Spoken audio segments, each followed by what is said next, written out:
Hey, everybody. We've got a very special guest today and a very cool subject to explore because I know a lot of you are also in the same position, and I love supporting you guys on your way to success.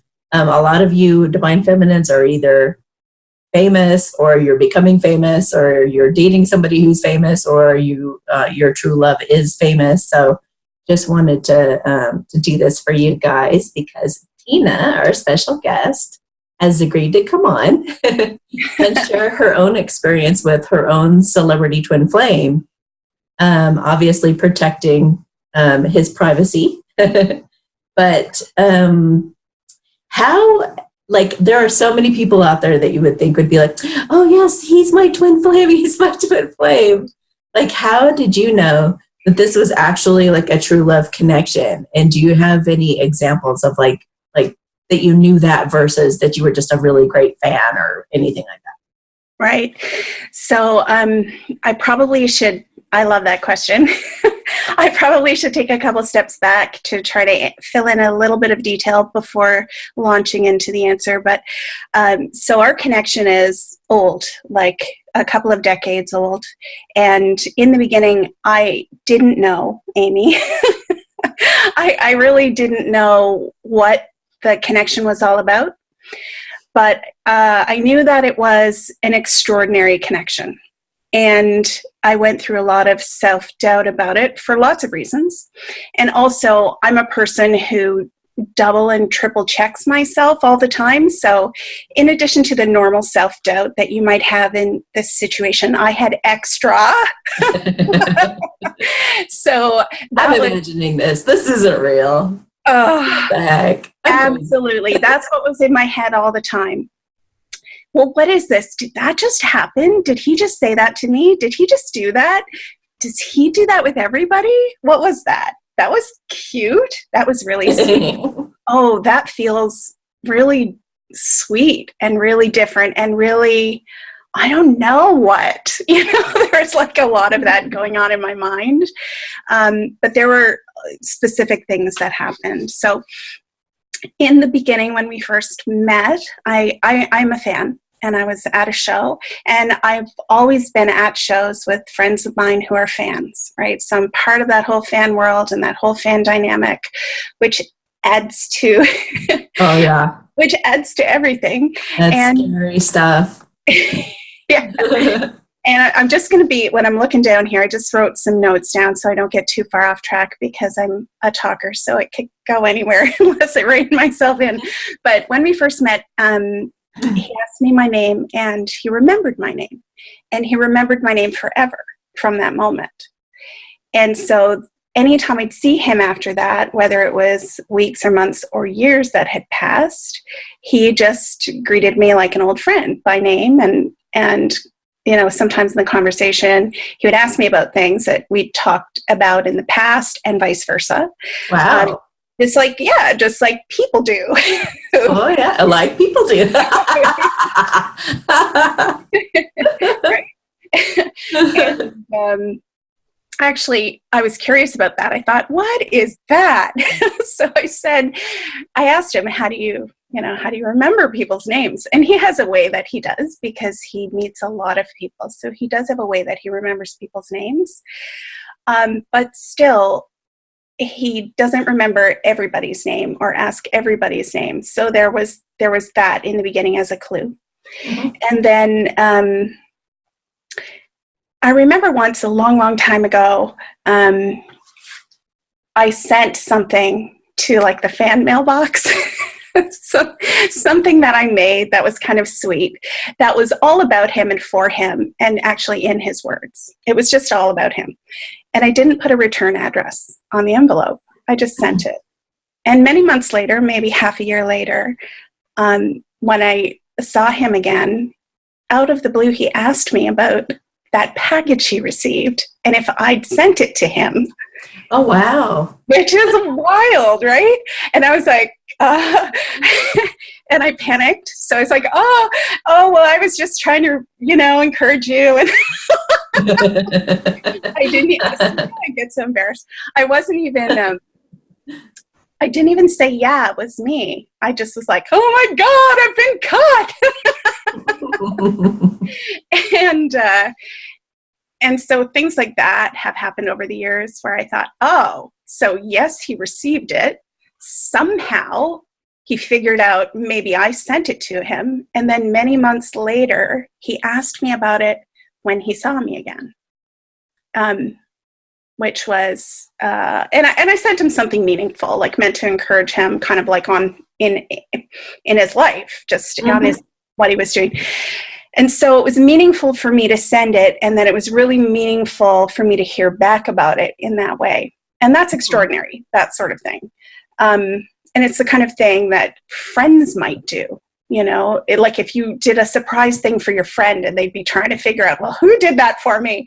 And then they'd ask all their friends, right? Totally, yeah. Yeah. Let me see. So the other thing is, even when their conversations were just more regular, there's always, it always feels real and authentic.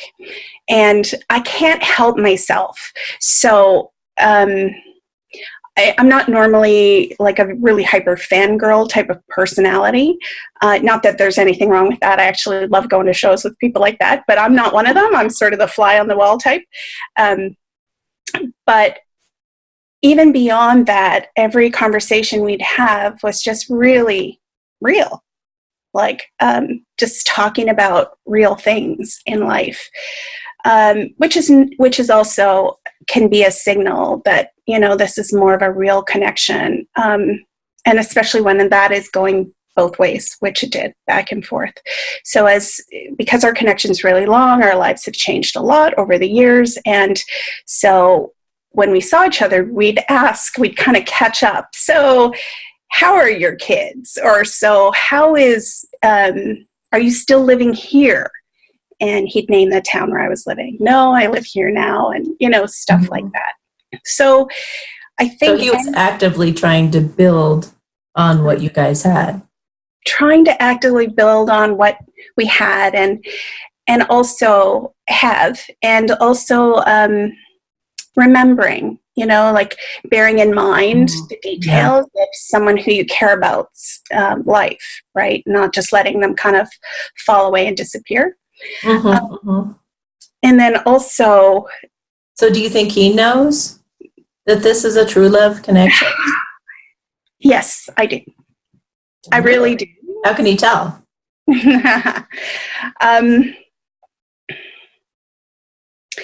It's mostly, I would say it's mostly an unspoken understanding. And this is where the conversation starts to worry me because, I'm pretty practical and down to earth and I like tangible things, but I'm also very spiritual, kind of psychic, tapped into what's going on energetically in every room that I'm in.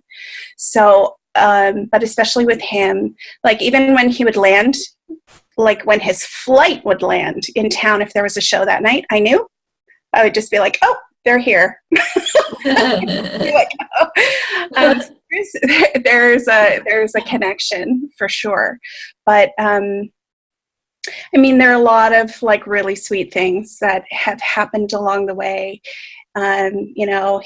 Just sweet kind of romantic things like offering me his chair, kissing my hand, kissing my cheek. How are you? Just like really, really, really sweet things that aren't normal because for us, it never led to like some kind of passion in the bedroom at all. It was just all this sweet connection that was happening in the moment. So,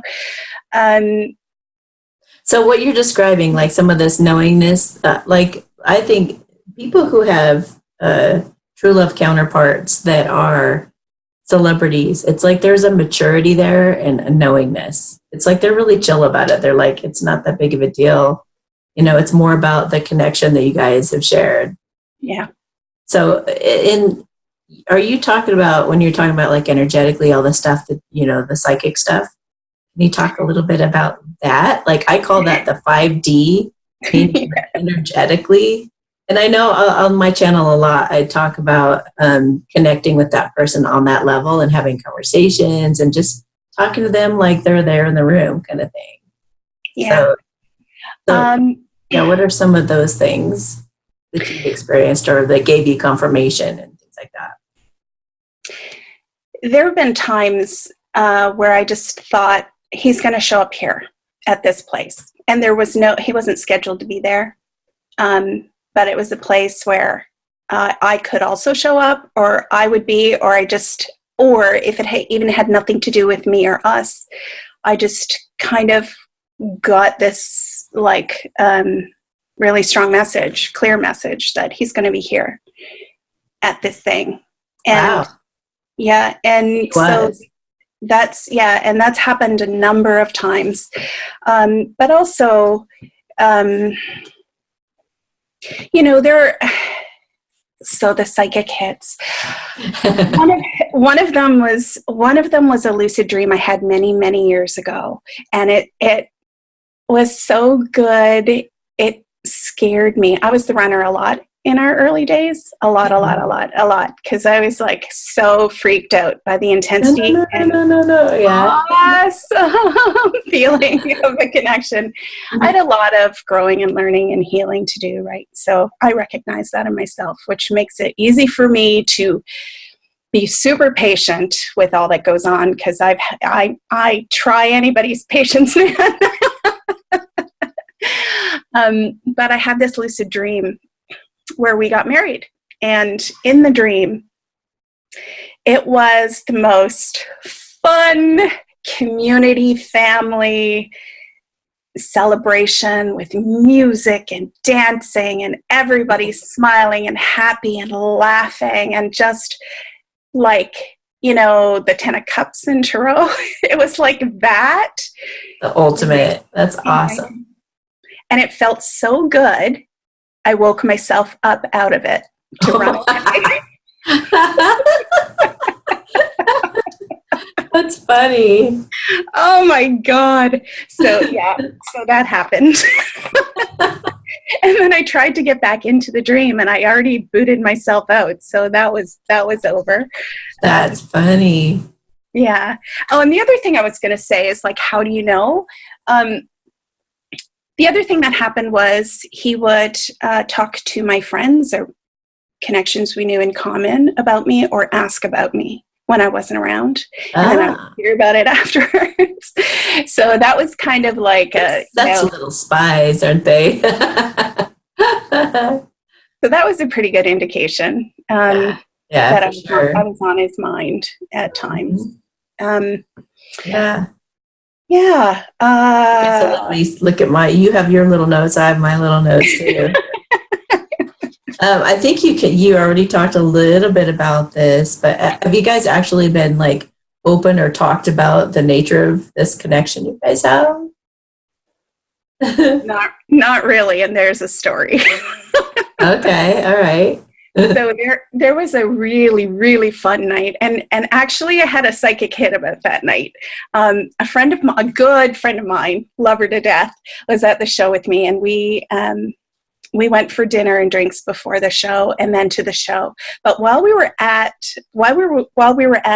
this bar restaurant beforehand, I got a really strong feeling that was going to be a really fun night, and that probably the band and crew would come back afterwards because of the situation, like where we were and kind of what was open, what was closed, and the day of the week and stuff. I thought, this is going to be really fun after the show. So we built up a strong rapport with the bar owner, and we kind of prepped him. We were like, we're going to come back tonight and bring a whole bunch of friends. What time are you open till? He was like, okay. So that happened. And during that after party, which was so fun, like just good times for everybody, it was really fun. There was a point when we got to have a bit of a private chat, and, I'd had a lot of margaritas. So I was like way more forthcoming than I normally am. And I was about to say, I've always loved you. And Amy kick me in the butt because I go, I've always lusted after you, and I totally went, I went with like the less said that. Yeah. I went with the less risky thing. And then he, being his awesome human he is, he goes, I'm married. I was like, I know. Oh. And then I like created this whole scene where I dropped my drink and ran away.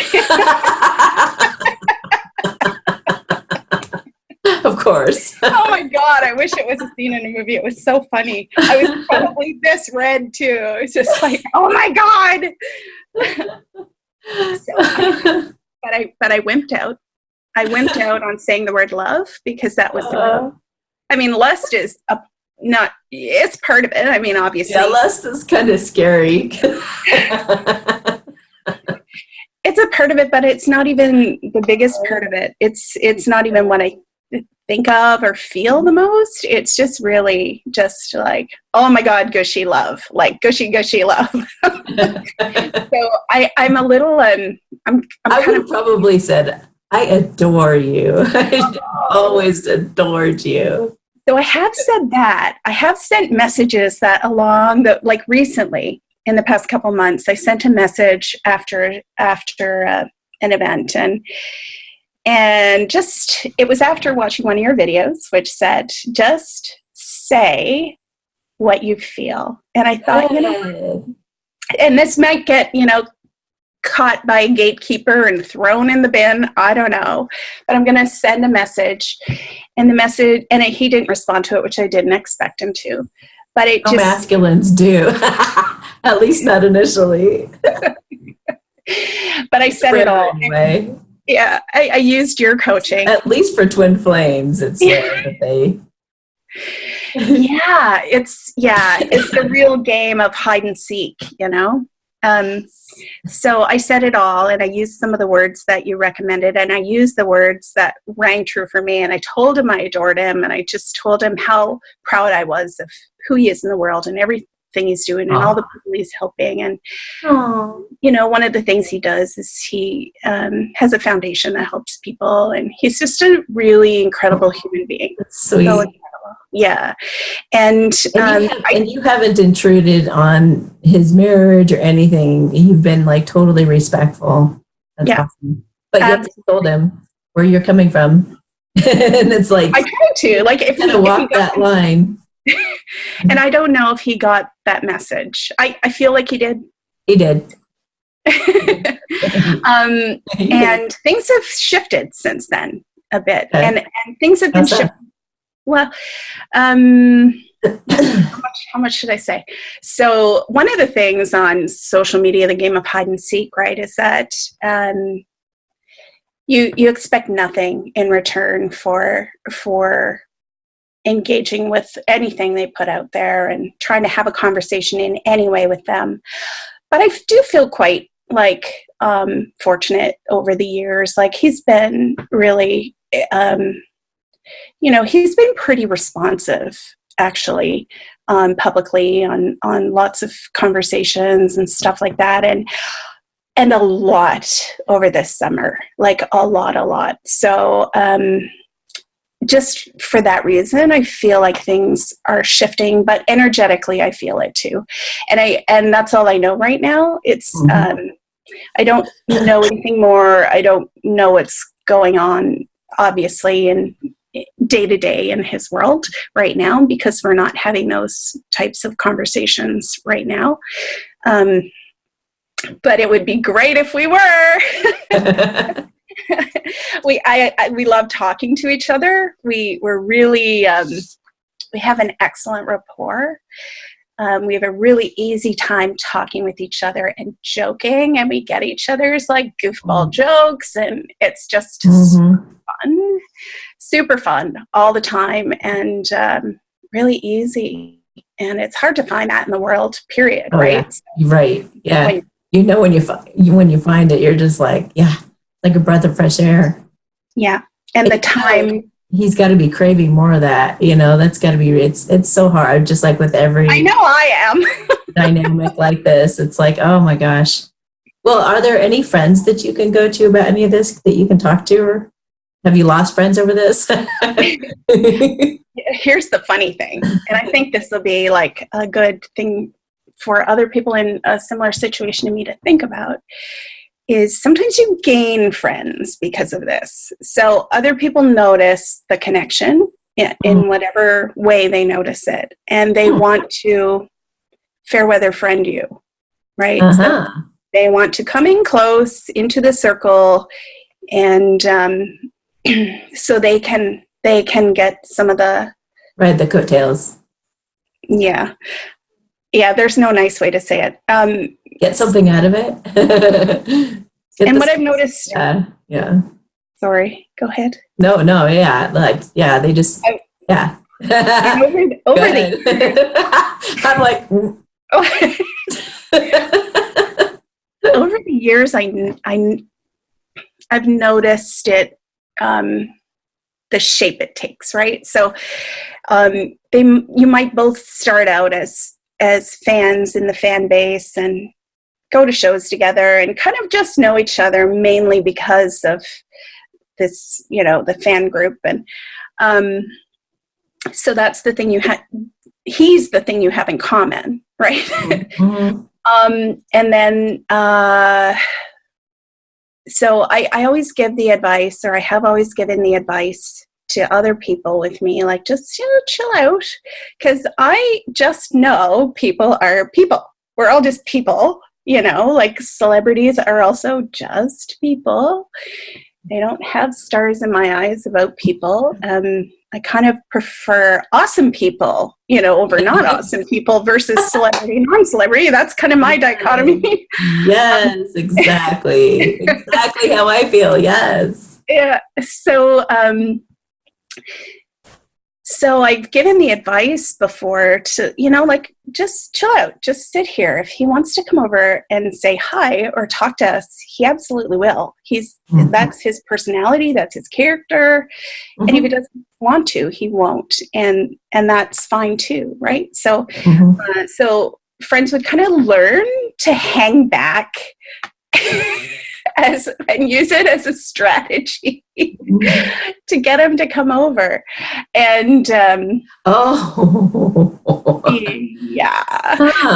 interesting. And so one person in particular that happened with, and then there were events happening in more recent years where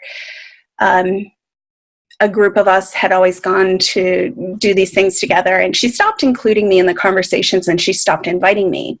And it was because she now felt like she had her own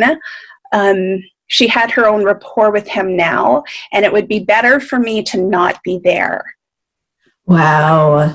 Because I would ask her about me. And, whatever. She just came to a point where she stopped including me. And it hurt my feelings because she was my friend, above and beyond and outside of, years passed, right? So after years, we were friends above and beyond anything to do with that fandom.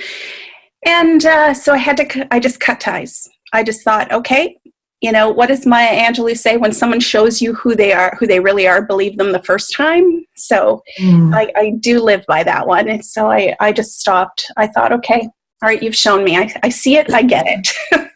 So there are things like that to just be aware of. And so how do you feel that out now? Like, how do you see who you can trust and who you can't? Oh, how do I feel it out? I guess just at my age, my radar for people is pretty damn good. And I don't think that's related to this relationship in any way. That's just sort of part of the journey I've been on, is to part of my journey is reading energy. So I've always been working on that. And how? Well, I think it's so obvious to me now that it's almost hard to answer that. I think you have to, in the beginning, if you're just learning how, really listen to that voice in your head. Really listen to those red flags. Don't doubt those things. So even if you doubt the connection or you doubt something, did he really say that to me? Did he mean, even if you doubt that stuff, don't doubt the red flags that you feel and see from the people around you and with you, or any message you get, like a voice in your head that's telling you, that's advising you. Watch out. Don't do that with that. Don't go. So good. Don't go along. Don't do that. Go if home. They ask, if they ask a million questions, you got to ask yourself, why do they want to know that? Why do they want to know specifics? Why do they want to know, it's like you got to. And you know what? People don't ask me a million questions because I'm very private. So become a private person. Become the kind of person that people, you don't have to create your boundary with them. Your boundary is obvious. Your boundary is energetic. They don't step over it. You're just not an invitation to anyone to ask you anything they want to ask you.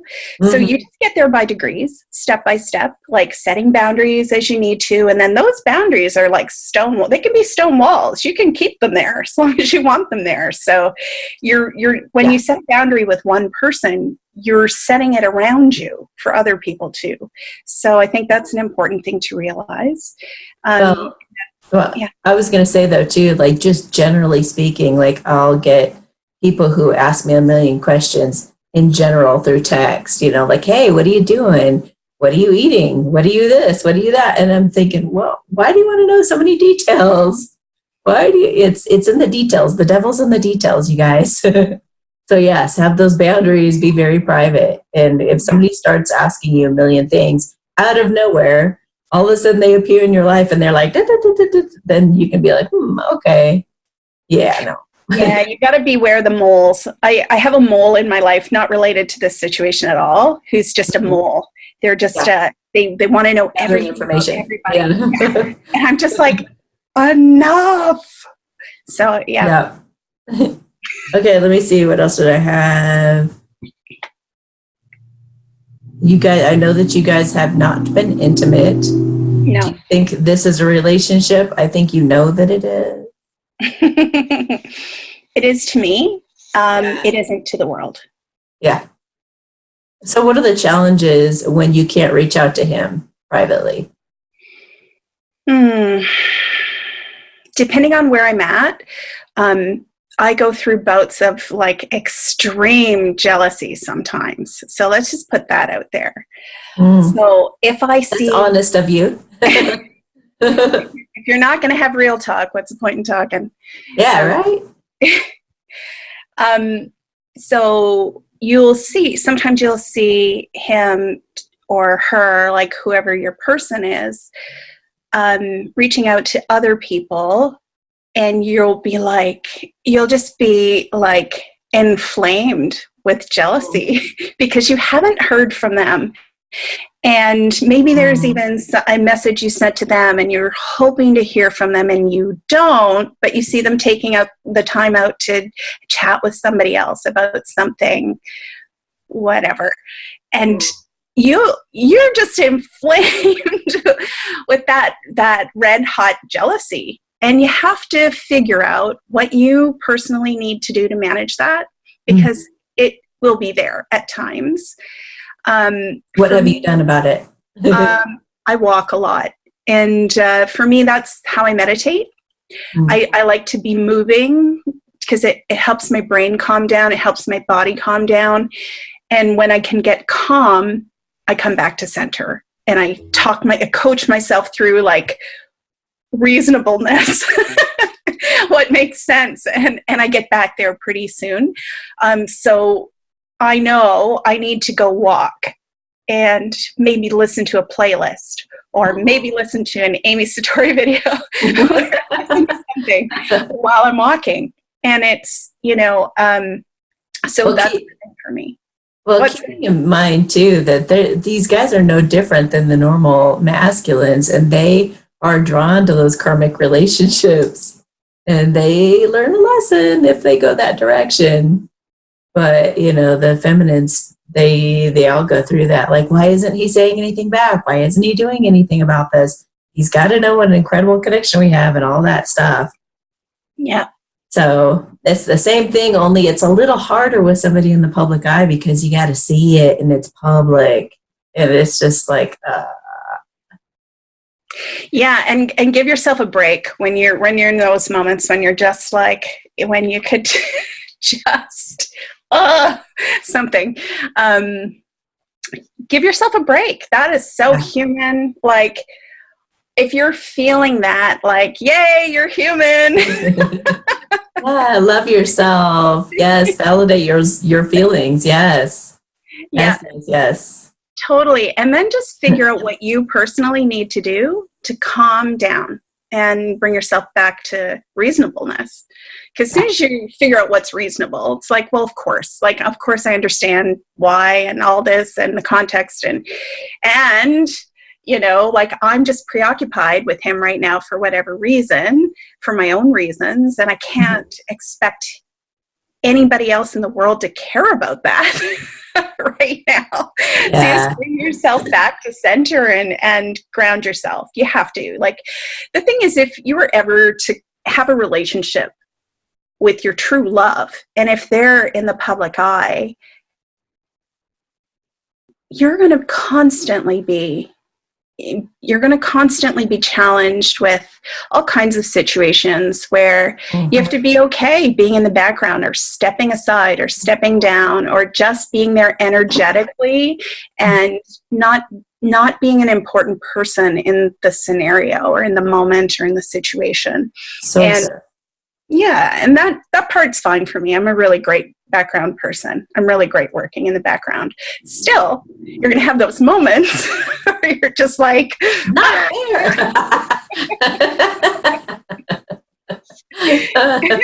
and so here's one good thing about them. Yeah. When you're in them, oh my God, my heart's just racing. My heart's racing. Oh, I love that feeling. Okay, I'm going to go walk. But just like, you know, it's like, okay, that's a reminder I'm still alive. That's awesome. So have there been points where you've just given up and just surrendered to the whole thing and just been like, I'm out of here. This whole thing is ridiculous. I'm out of here. Well, totally. I mean, I got married, was it, 13 years ago? Okay. And divorced several years later. Of course. There have been times, you know, there have been masculine, you said. So of course he went into a karmic relationship to But listen to how funny this is. So even though he's been in a very long-standing relationship, I found out after the fact that the day that I got engaged, he got engaged to his partner the next day. Interesting. Although they'd been together for many, many years. So isn't that a funny synchronicity? That's very funny. That's very funny. We'll take that. Yeah. So, yeah. Is there anything that you would have done differently? Like looking back in retrospect? I wouldn't have said the word lust. If I was going to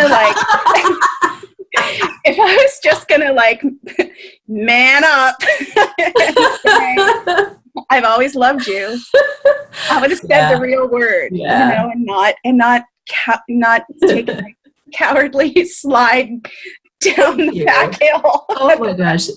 Thank you. A lot of people need to hear this right now. It's like, just say it. It doesn't even matter. Just say it. As my mouth was open. You'll only regret if you didn't.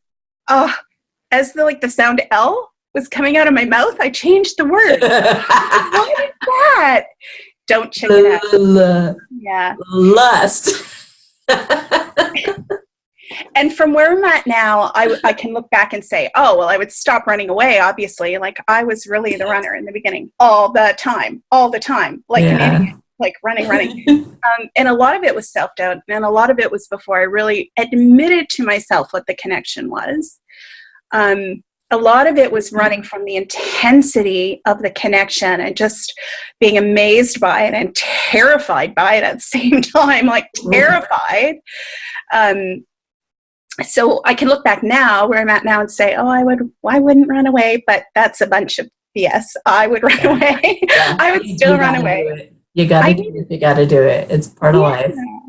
And I've had to grow and heal, and I've had to come to a big self-awareness about a lot of things and heal a lot of things to be where I'm at now and to feel ready like I do now. And come what may. I mean, I feel ready come what may. Nothing may ever come of this except, like gymnastics in my mind about it. Personal growth. And the personal growth. And we've been inspiring each other for a long, long time. And I know that to be true. And he said things to me like he always puts something in the show for me. And I know that the thing that I mentioned that I sent to him a long time ago is related to a couple projects, directly related to a couple projects he's done. And, like there is that element of just being connected regardless. I mean, I don't really have to worry about what other fans are doing or who he's flirting with or who's flirting with him or who he's married to or what his situation is or anything like that, because we are connected. And as irritating as it is sometimes, because I can't like get it out of my head sometimes what I would like to, it is also it's an always thing. And I know that having disappeared from each other's lives for months and years at a time, he's always there. It's always there, and vice versa. So, we can all just relax. If you're in the kind of connection where you are energetically plugged into somebody else and vice versa, you can relax. You can just live your life. You can let it go. let it go. I take issue with that phrase because I can't. I'm about to swear. I can't let it go. Not really. I'm too aware of what's happening in the 5D. Yeah.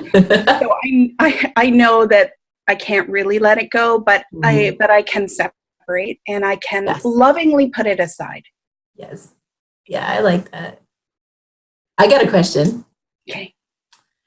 That friend of yours that had this connection with him and kind of blocked you out, what would you say to somebody like that who thinks that they have true love with your counterpart?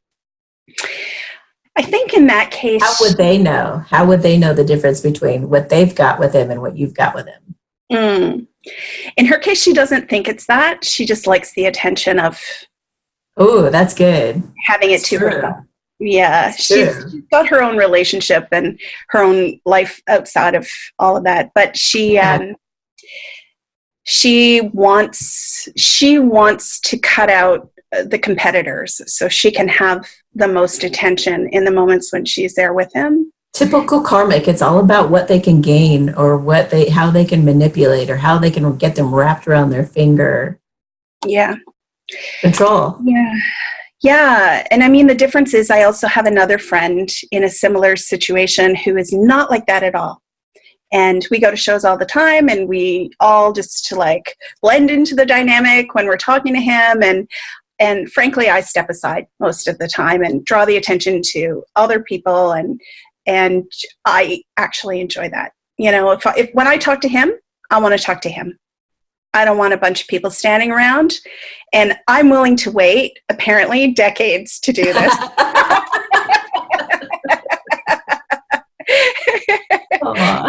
So, I mean, for your own sanity, really, I would say to the people who are trying to get a piece of the celebrity. And I had a conversation a week ago with a fan about this because we were talking about the fans that sleep with celebrities.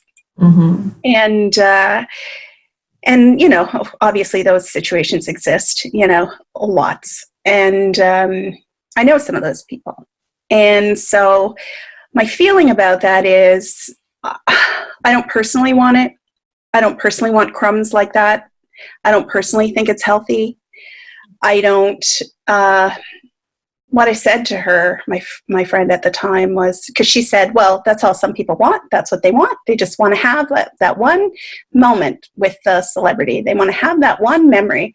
And I said, well, that's not me. And that's not what I want. I feel like it's like you just want a piece of them to take away with you. And I find that really vampiric. You know, like vampiric. Like you just kind of want to yeah take a piece of them. And so it's like a high. Sort of. Go take a drug instead. Go take a drug. Go get help. Unfortunately, I think celebrities then get to a point where they kind of have to heal from all that, right? So they go through all of that, and you can't be intimate with someone. And you know, speaking from experience, I'm not a spring chicken here. You can't be intimate with someone and then just bounce through the rest of your life as if it didn't happen. You experience them energetically, and it's, you know, it's a big thing to be intimate with someone, I think. And yeah. And the quality versus quantity. Something to be said for that. Yeah. And a real connection versus whatever that is where you're tussling around for a minute. I mean, yeah, I don't know. It just doesn't compare. It's quality, like you said. It just doesn't compare. It's dissatisfying. It's dissatisfying. Yeah. It's so meh. Well, I thought I'd do something kind of fun for you. Oh, cool. I'm gonna pause the camera and I'm gonna go grab my tarot cards and we'll see what he's feeling about you at this time. Woo, okay. Okay, cool. All right, hang on a second. Okay, so we're back and gonna do some cards.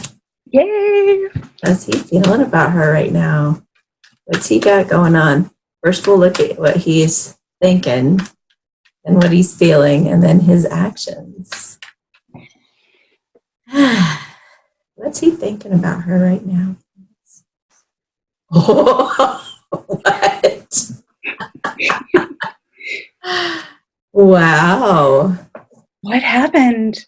What happened? What's going on? So at the bottom of the deck, in terms of what he's thinking about you, is he's wanting to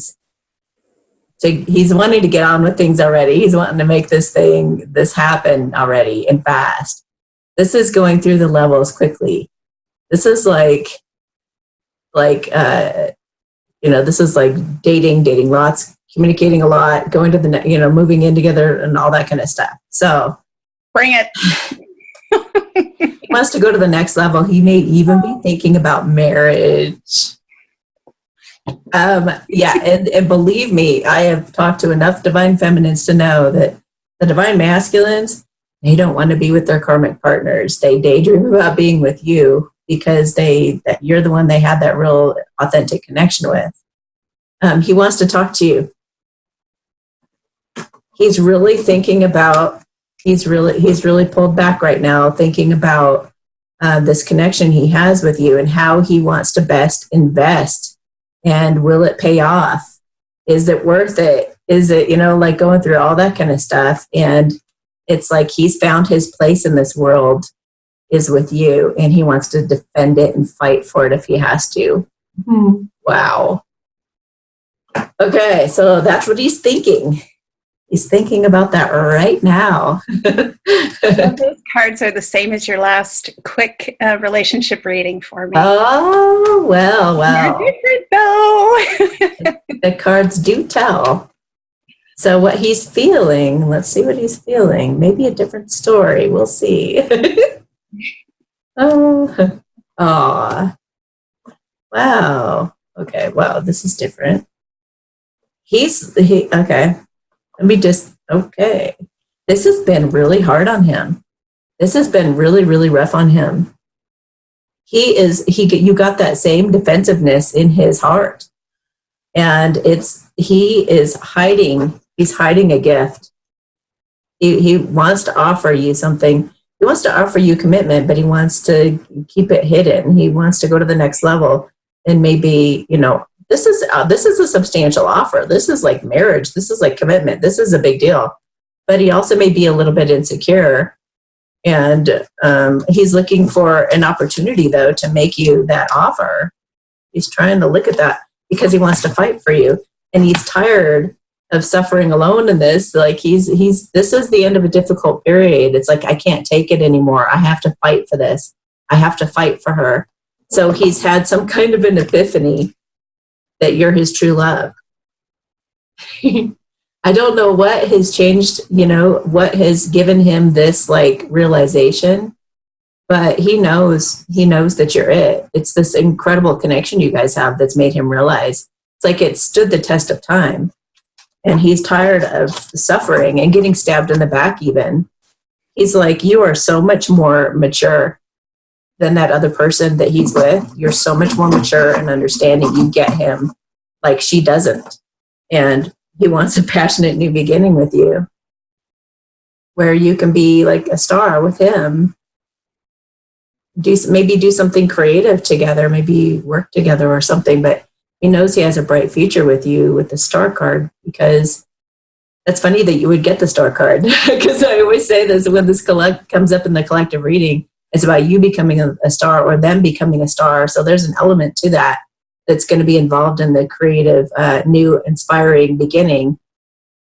He feels like he can really be himself with you. He feels like you guys can be real with each other and vulnerable. And he needs that. This has been really tough for him to not be more involved in your life. It's reaching a peak with that 10 of swords. It's like he is fed up and he's done. He's tired of the suffering he's putting himself through. Okay, so what he's planning to do about it?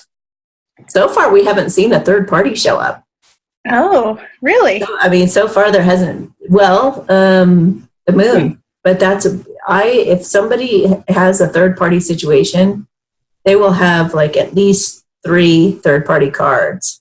And the moon is the only one I saw, and it was coupled with something else. A gift. So it's not a third party, and it's maybe something that's hidden, like he's hiding that he wants to offer you something, but and it's about like his insecurities in the offer.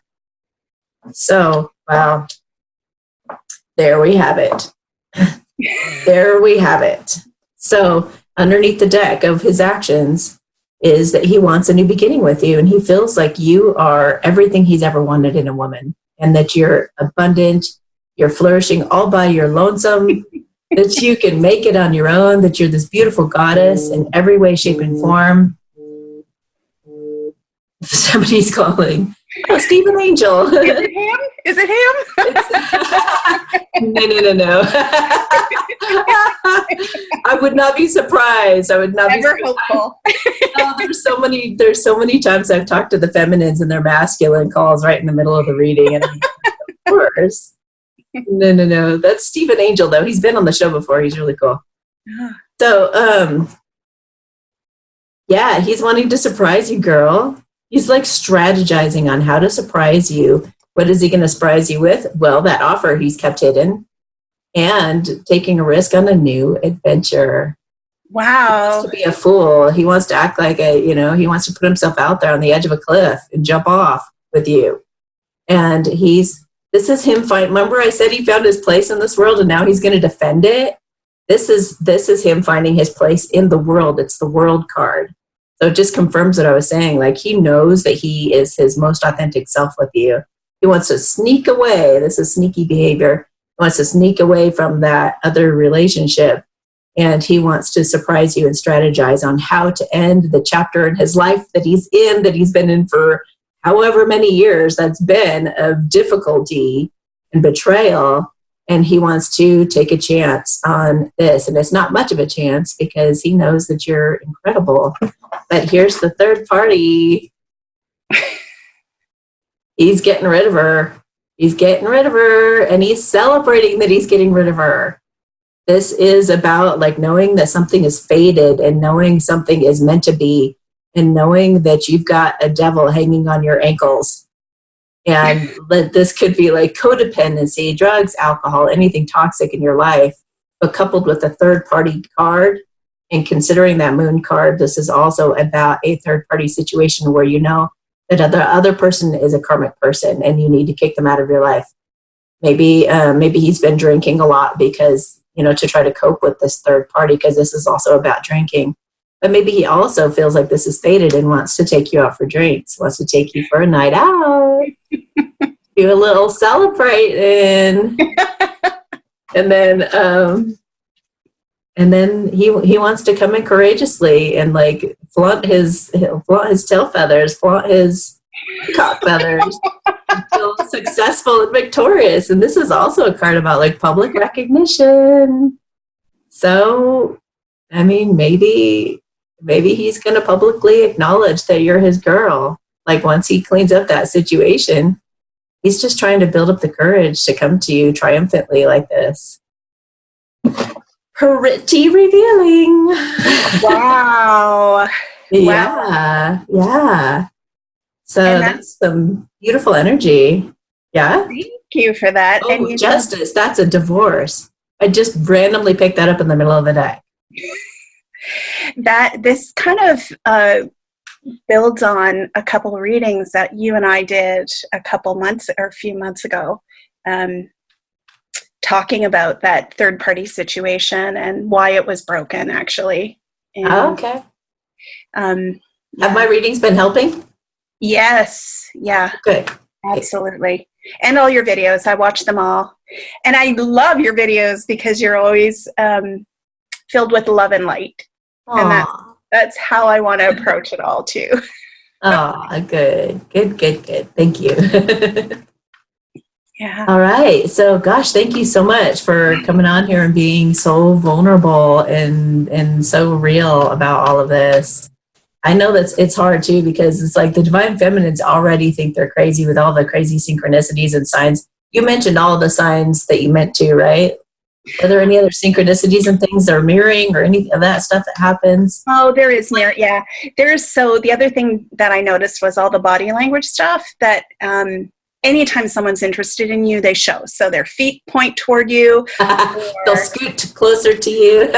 We both have hair. So like if I did something with my hair, he would do the same thing with his hair. So, I mean, there are just the regular, signs that you see when you can tell someone likes you.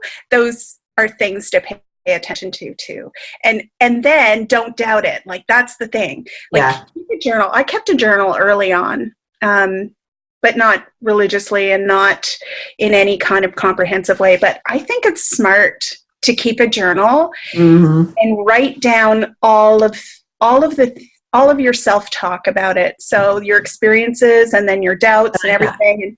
And you can read back through and go, oh, right. That happened too. That happened. Oh yeah. No, he does. It is real. Yeah. Minds can have us bring up only the negative things, right? So it's good to have a journal. If you thought you were crazy as a normal divine feminine, try throwing a celebrity in there. Oh yeah. And you can't talk about it with anybody. Oh no. I tried. And then I very quickly I was like, you just can't. And, and it's funny if you share any piece of it. And I noticed this with things that you share on social media too, because you're just sharing a little piece of something, right? So if you share just a little piece of something everybody jumps all over that like it's the whole story. And it's just a little piece of the story, a tiny piece. So all you can share are little tiny pieces with people, and so they can't understand. They can't understand the whole thing the way you understand it, the way you barely understand it, but the way that you understand it. So just, we got to give ourselves a break and realize that, and just like. Yeah, and if you get a reading, then use initials. Oh yeah. Initials are.